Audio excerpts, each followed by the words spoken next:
होली का त्योहार आते ही सबसे पहले वो होलिका दहन की एक विशाल आग वो हम सबकी आंखों के सामने आती है। बिल्कुल। और हम सबने बचपन से प्रहलाद और होलिका की कहानी तो सुनी ही है, लेकिन अक्सर ना ये कहानी एक बहुत सीधी साधी मतलब अच्छाई बनाम बुराई की कथा बन के रह जाती है। सही बात है। आज हम उस सतह के थोड़ा नीचे उतरेंगे।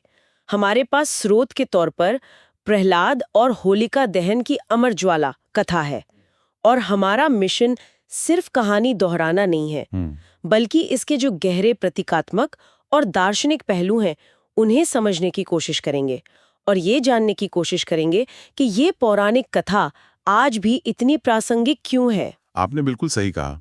ये कहानी सिर्फ एक घटना का ब्यौरा नहीं है।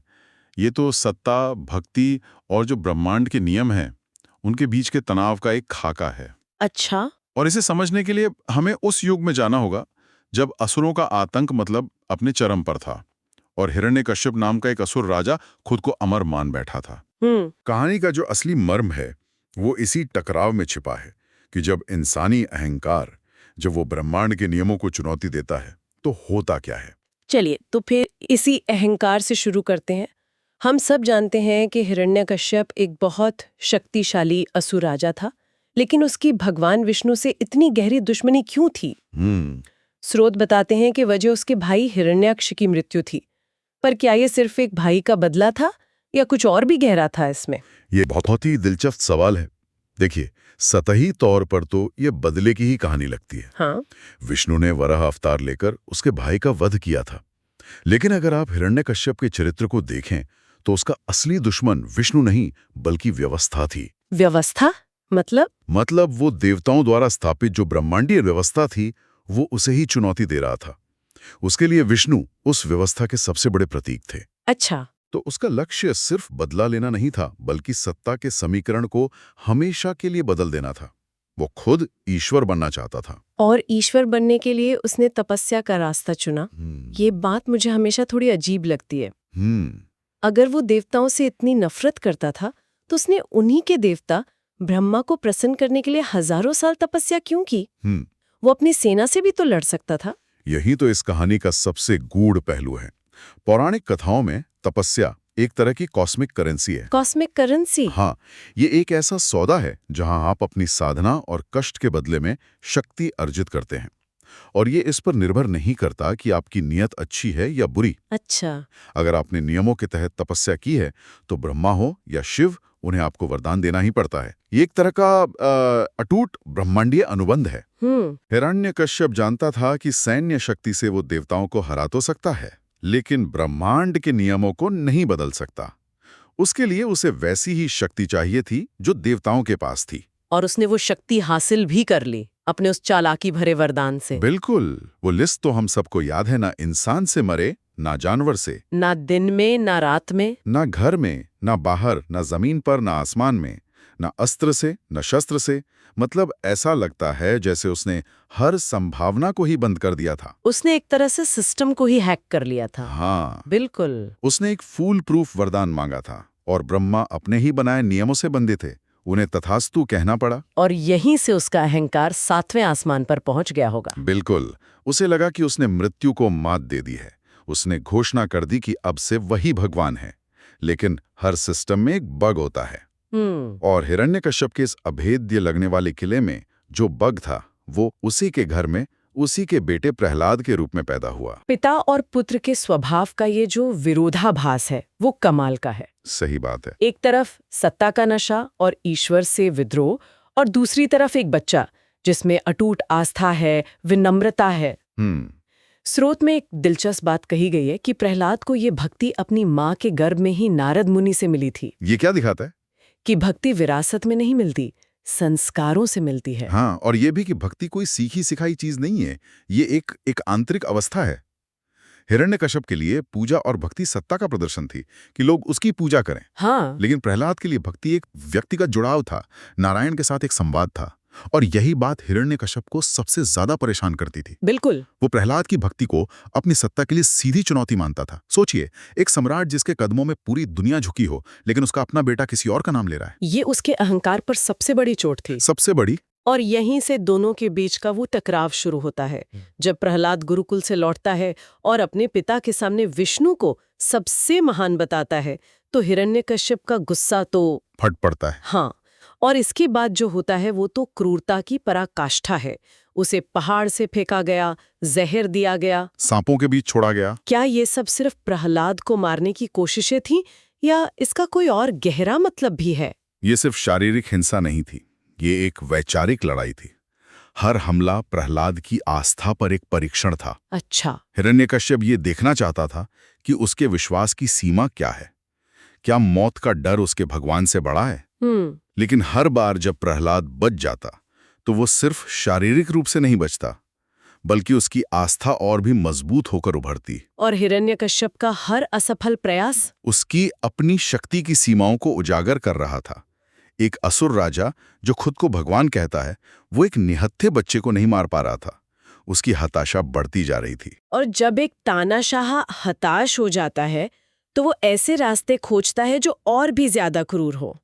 यहीं पर कहानी में उसकी बहन होलिका की एंट्री होती है। हाँ, उसे वरदान था कि आग उसे जला नहीं सकती। हाँ, और यहीं पर कहानी एक बहुत ही महत्वपूर्ण मोड़ लेती है। स्रोत इस बात पर जोर देता है कि होलिका का वरदान शर्तों के साथ आया था। शर्तों के साथ। उसे ये शक्ति सिर्फ धर्म की रक्षा के लिए मिली थी, किसी निर्दोष को नुकसान पहुंचाने के लिए नहीं। ये एक बहुत ही सूक्ष्म लेकिन महत्वपूर्ण बिंदु है। अच्छा। इसका मतलब है कि पौराणिक कथाओं में शक्ति कभी भी निरंकुश नहीं होती। शक्ति हमेशा धर्म यानी कर्तव्य और नैतिकता के धागे से बंधी होती है। लेकिन अहंकार में डूबे हिरण्यकश्यप और होलिका ने इस शर्त को नजरअंदाज कर दिया। बिल्कुल। उन्होंने सोचा कि वो दैवी शक्ति का इस्तेमाल अपने निजी स्वार्थ के लिए कर सकते हैं और योजना बनाई कि होलिका प्रहलाद को गोद में लेकर आग में बैठ जाएगी। ये उनकी सबसे बड़ी भूल थी। उन्हें लगा कि वो सिस्टम का इस्तेमाल कर रहे हैं, लेकिन असल में वो सिस्टम के खिलाफ जा रहे थे। उन्होंने शक्ति के वरदान को एक हथियार की तरह इस्तेमाल करने की कोशिश की, जबकि वो एक ढाल थी। और जब आप धर्म के दिए हुए वरदान का इस्तेमाल अधर्म के लिए करते हैं तो वो वरदान ही आपके लिए अभिशाप बन जाता है। बिल्कुल। और फिर वो रात आती है, एक विशाल चिता, लोगों की भीड़ और होलिका की गोद में बैठा वो मासूम प्रहलाद। आग लगाई जाती है। प्रहलाद आंखें बंद करके नारायण नारायण का जाप कर रहा है। इसके बाद जो होता है वो महज एक चमत्कार तो नहीं है ना? ये एक तरह से ब्रह्मांडीय न्याय का प्रदर्शन है। बिल्कुल, ये भौतिकी के नियम की तरह है। हर क्रिया की एक विपरीत प्रतिक्रिया होती है। होलिका ने जैसे ही अपनी शक्ति का दुरुपयोग किया, उस शक्ति ने अपना स्वभाव बदल दिया। अच्छा। जो अग्नि उसकी रक्षक थी, वही उसकी भक्षक बन गई। वो जलने लगी। दूसरी तरफ प्रहलाद के लिए वो आग कोई मायने ही नहीं रखती थी, क्योंकि उसकी रक्षा कोई बाहरी वरदान नहीं बल्कि उसकी अपनी आंतरिक आस्था कर रही थी। तो होलिका का जलना और प्रहलाद का बचना ये इस बात का प्रतीक है कि बुराई अपने ही बनाए जाल में फंसकर खत्म हो जाती है। एकदम सही। उसे खत्म करने के लिए किसी बाहरी हस्तक्षेप की भी जरूरत नहीं पड़ती। होलिका अपनी ही शक्ति से जल मरी। बिल्कुल, उसका दहन बाहरी नहीं आंतरिक था। उसने धर्म को जलाया तो वो खुद जल गई। यही होलिका दहन का मूल संदेश है। यह सिर्फ एक कहानी का अंत नहीं है, यह एक नैतिक सिद्धांत का प्रमाण है। लेकिन कहानियां खत्म नहीं होती। हिरण्यकश्यप का अहंकार अब भी नहीं टूटा है। नहीं, बिल्कुल नहीं। वो इस चमत्कार को भी मानने से इनकार कर देता है और प्रहलाद को चुनौती देता है। अगर तुम्हारा भगवान हर जगह है तो क्या इस खंबे में भी है? मुझे लगता है ये तो एरोगेंस की चूर्ण सीमा है। हाँ, क्योंकि अब वो सिर्फ प्रहलाद को नहीं बल्कि उस अदृश्य शक्ति को ही सीधे सीधे चुनौती दे रहा है।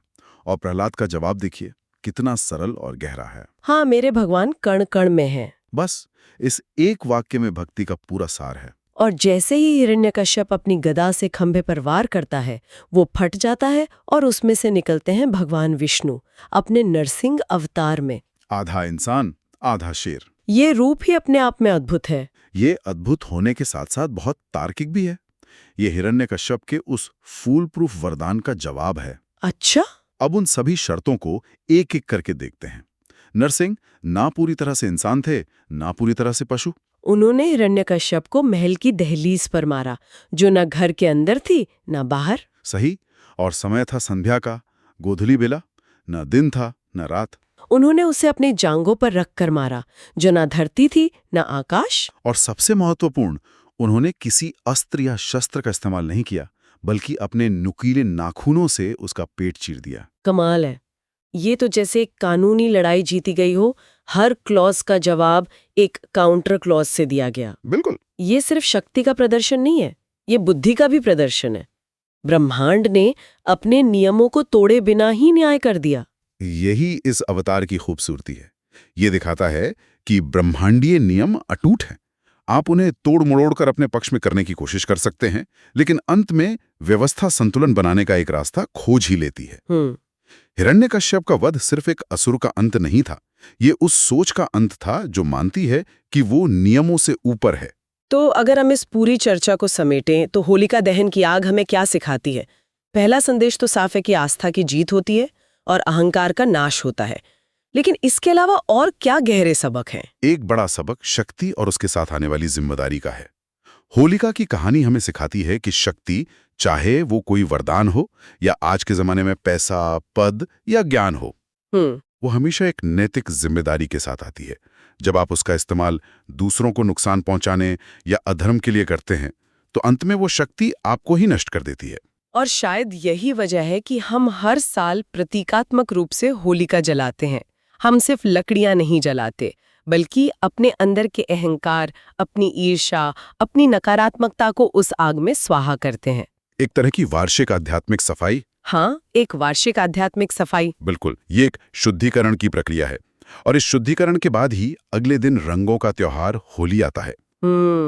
ये इस बात का प्रतीक है कि जब आपके जीवन से बुराई और नकारात्मकता की आग बुझ जाती है, तो जो बचता है वो सिर्फ आनंद, प्रेम और उत्सव के रंग होते हैं। पहले दहन, फिर उत्सव। हाँ, ये जीवन का एक खूबसूरत चक्र है। ये एक बहुत ही सुंदर विचार है। इस पूरी चर्चा से मैं श्रोताओं के लिए एक सवाल छोड़ना चाहूंगा। जरूर। ये कहानी सिखाती है कि जब शक्ति का उपयोग अधर्म के लिए होता है, तो वो शक्ति ही विनाशकारी बन जाती है।